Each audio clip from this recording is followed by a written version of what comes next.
السلام عليكم، ازيكم يا بنات عاملين إيه؟ يا رب تكونوا بخير، وحشتوني يا بنات جدًا، جدًا، جدًا من الفيديو الأخير، كل سنة وأنتم طيبين، رمضان كريم عليكم. يالّا بينا كده نعمل مع بعض الستارة القمر دي بطريقة سهلة جدًا، جدًا. طبعًا شُفتوا الستارة في الأول، وأنتم عارفين إن ستاير النور دي دلوقتي بقت غالية جدًا، جدًا، فأنا حبيت إن أنا أعملها لكم بطريقة بسيطة، بطريقة سهلة جدًا تقدري تعمليها في البيت. أنتِ محتاجة بس معاكِ خيوط، وكمان أي تريك موجود عندِك أو أي حاجة من الأنوار اللي أنتِ بتشغّليها عندِك في البيت، وهتطلع معاكِ إن شاء الله حلوة هتعجبِك جدًا وهتحبيها أوي. أول حاجة كده أنا بدأت بيها إن أنا جِبت معايا أي خيط متوفّر عندِك، مش لازم الخيط ده، أنا مش بصراحة مش عارفة الخيط ده اسمه إيه، ممكن يكون خيط كتان أو مش عارفة بصراحة هو اسمه إيه. فأنتِ لو عايزة نفس الخيط ده خديه screenshot وهاتيه من عند يعني محلات الخردواتي. بدأت إن أنا جِبت معايا مقاس الستارة اللي أنا عايزاه، طبعًا الحيطة اللي أنتِ هتحطّي عليها الستارة خدي مقاسها أول، وبعد كده ابتدي إن أنتِ تشتغلي عليها. أنا أخدت المقاس بتاعي وابتديت إن أنا أشتغل عليها. طبعًا أنا عملت معايا الخيوط اللي أنتم شُفتوها قدّامكم دي اللي أنا باربّطها، عملت معايا 4 مقاسات، من الكبير للأصغر، فالأصغر، فالأصغر خالص. وبعد كده ابتديت إن أنا أربّطهم في الخيط الكبير بتاعي، الستارة الكبيرة بتاعتي بالتدريج كده، يعني تدريجيًا من الكبير للصغير، بدأت إن أنا أعيد كمان مرّة لحد ما خلّصت معايا المقاس كلّه بتاع الستارة اللي أنا عايزاه. بعد كده جِبت معايا فوم وكانسون وكمان اللي هو الsticker. طبعًا عايزة تستخدمي أي حاجة من الحاجات دي، لو حاجة واحدة بس براحتك خالص، ممكن تجيبي الفوم وتجيبي منه ألوان تبتدي إن أنتِ ترسمي عليه الحاجات اللي أنا بارسمها دي. ممكن تجيبي الكانسون وتبتدي إن أنتِ ترسمي عليه، ممكن تجيبي الsticker اللي هو الدهبي وتبتدي إن أنتِ ترسمي عليه، المتوفر عندِك اشتغلي بيه ما فيش أي مشكلة خالص.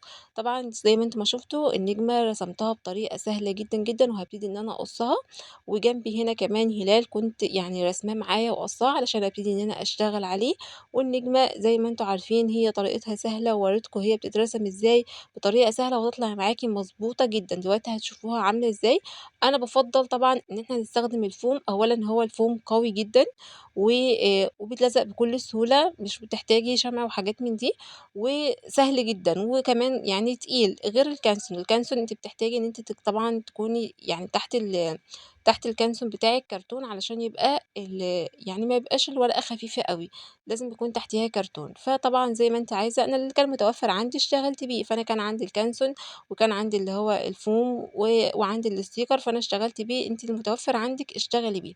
طبعًا بدأت إن أنا أرسم معايا بقى يعني الهلال عملت منه كتير جدًا، ال النجمة برضه عملت منها كذا شكل، والفانوس ده اللي هو البسيط جدًا، جدًا بطريقة سهلة جدًا، أنا راسماه قدّامكم أهو بطريقة بسيطة جدًا، ما فيش أسهل من كده بصراحة.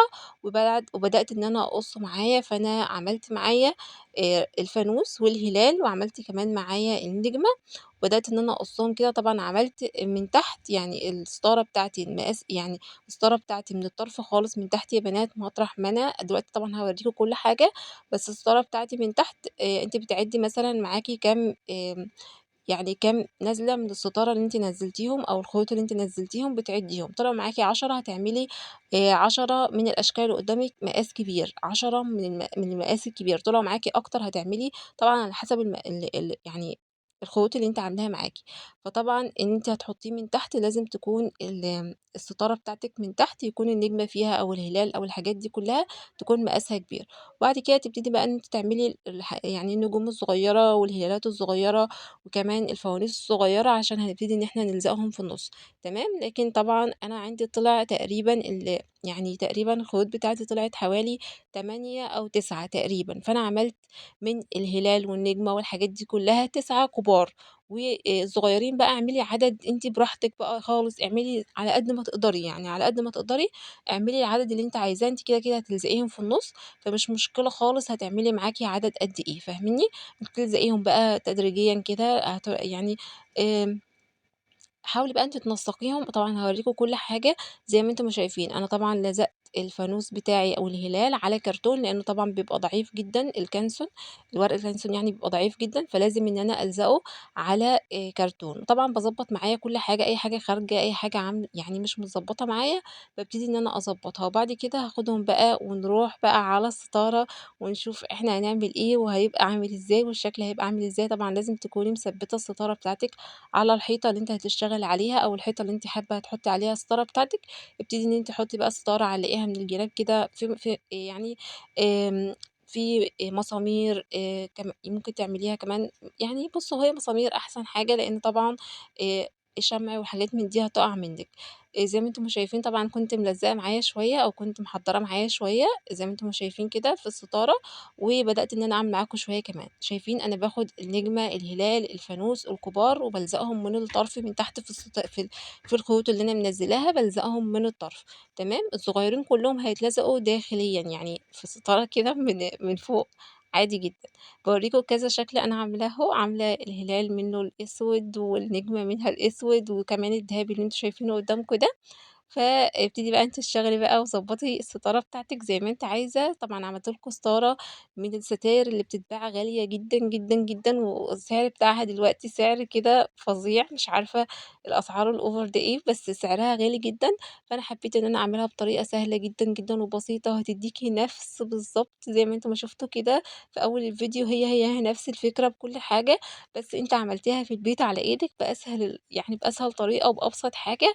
فأنا حابة بس إن أنا أعرّفكم إن أنا لمّا باجي أعمل لكم الحاجات دي، باحاول إن أنا أعمل لكم حاجات أشبه للحقيقة شوية أو الأصلية، مش هنقول الحقيقة، الحاجات الأصلية شوية، ولكن بطريقتنا إحنا، بالحاجات البسيطة بتاعتنا إحنا، بالحاجات السهلة بتاعتنا إحنا، اللي نقدر إن إحنا نشتغل بيها، تمام؟ ونقدر كمان إن إحنا نفرح بيها، طبعًا إحنا كبنوتات يعني بنحب نفرح بالحاجات دي أوي، وكمان الأولاد عندنا في البيت بيحبوا يشوفوا الحاجات دي بتاعة الزينة وبتاعة رمضان والحاجات دي، فطبعًا لازم نفرّح أولادنا. أهو زي ما أنتم شايفين طبعًا شايفين الفوم أنا باشيل بس الطرف كده يا بنات من الفوق، باشيل بس الsticker الطرف من فوق كده وبالزق معاه، مش باحتاج إن أنا أكمّل بقيته يعني علشان ما يلزقش معاكِ في الحيطة، كفاية بس تعملي الطرف بس كده وتبتدي إن أنتِ تنسّقي كل حاجة زي ما أنتم شايفين كده هلال، نجمة، فانوس، هلال، نجمة، فانوس، لحد ما تخلّصي معاكِ يعني الستارة بتاعتِك زي ما أنتِ عايزة، تمام؟ طبعًا عاملة فوانيس وهلالات صغيّرة زي ما أنتم شايفين كده، وابتدي إن أنا ألزقهم، حاولي بقى تضبّطي إيدِك كده وتضبّطي دنيتِك علشان الدنيا تطلع معاكِ مضبوطة. هنا الستارة بتاعتي مطرح ما أنا كنت طبعًا باربّط فيها خيوط طالعة كده، فحبّيت طبعًا إن أنا ما أبيّنش أي حاجة من الحاجات دي، فقُمت قصّيتهم كده زي ما أنتم ما شايفين، طبعًا بتقعدي تقصّي فيهم طب بتكوني يعني متأكدة كويس جدًا، جدًا إن أنتِ مربّطة معاكِ كويس عشان ما تقصّيش فطبعًا يُقع معاكِ، فإيه يعني ربّطي معاكِ كويس أوي والزيادات بعد كده في الآخر قصّيها. حبيت أأكد عليها شوية برضه كمان، فجِبت معايا إيه بنات اللي هو الشمع مسدس الشمع وبرضه يعني زوّدت عليها كده كمان علشان مستحيل بقى إن هي تفِك معايا خالص، فعملتها بالطريقة دي، تمام، فالموضوع سهل جدًا. جِبت معايا الترِك ده كان موجود عندي عادي جدًا، لو مش موجود بيتباع في أي مكان، مش غالي على فكرة تقريبًا هو يمكن يكون ب25 جنيه أو ب30 جنيه، فهاتيه برضه حلو جدًا، هيبقى أوفر لِك كتير من الستارة، وبعد كده بابتدي إن أنا أربط عليه الخيط، طبعًا عايزة تحطي لزق، حطي لزق براحتك، عايزة تربطي عليها زي ما أنا باربط بالطريقة دي، هي الطريقة دي مش سهلة بصراحة، هي صعبة شوية، بس زي ما أنتِ عايزة، يعني حابة يعني أنا عملت كده وعملت كده عشان أوريكم الطريقتين ويبقى الموضوع سهل. شايفين أنا باعمل إيه، باسيب معايا طرف طويل كده من بداية الستارة بتاعتي، باسيب الطرف معايا طويل، وابتدي إن أنا أشتغل بعد كده، يعني أنا مش عارفة هاقول لكم إزاي أو هاوصف لكم إزاي، أنا عايزة يعني أعرّفكم إزاي أنا باعمل إيه. بس الموضوع يعني سهل، سهل يعني بُصّوا كده معايا وركّزوا معايا كويس جدًا عشان تعرفوا أنا باعمل إيه.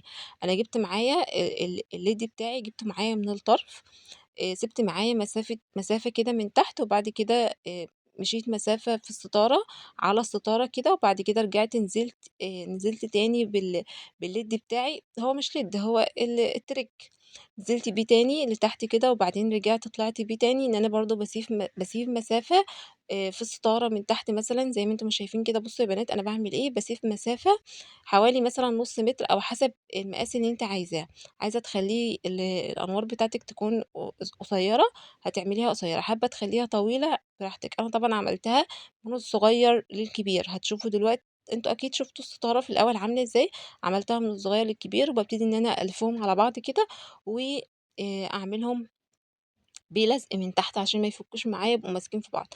هو ده الشكل النهائي بتاع الستارة، يا رب يا رب يا بنات يكون عجبكم. لو الفيديو عجبكم ما تنسوش طبعًا تشتركوا في القناة وتفعلوا زر الجرس، عشان إن شاء الله بإذن الله في شوية حاجات كده لزينة رمضان بسيطة وسهلة جدًا وهتعجبكم إن شاء الله، نكمل مع بعض. بعد كده في الآخر خالص الفرش الأخير بتاع الزينة يعني تشوفوه معايا إن شاء الله بإذن الله على خير كده بطريقة سهلة برضه وبسيطة، كل حاجات من شغل إيدي وأنتم تقدروا تعملوا كل الحاجات دي في البيت لإنها بتتعمل من الكرتون، فالموضوع سهل جدًا. شايفين الستارة قد إيه هي جميلة، بُصّوا يا بنات على الترِكة أنا عاملاه إزاي، الطريقة إزاي دقّقوا أوي وأنتم هتعرفوا أنا عاملاه إزاي، شايفين الطريقة عاملة إزاي أساسًا وشايفين شكله عامل إزاي، وهو على الحيطة كده بينطق، بصراحة أنا شايفاه تحفة أوي، عاجبني جدًا، جدًا، الفكرة حلوة، عجبتني جدًا، جدًا.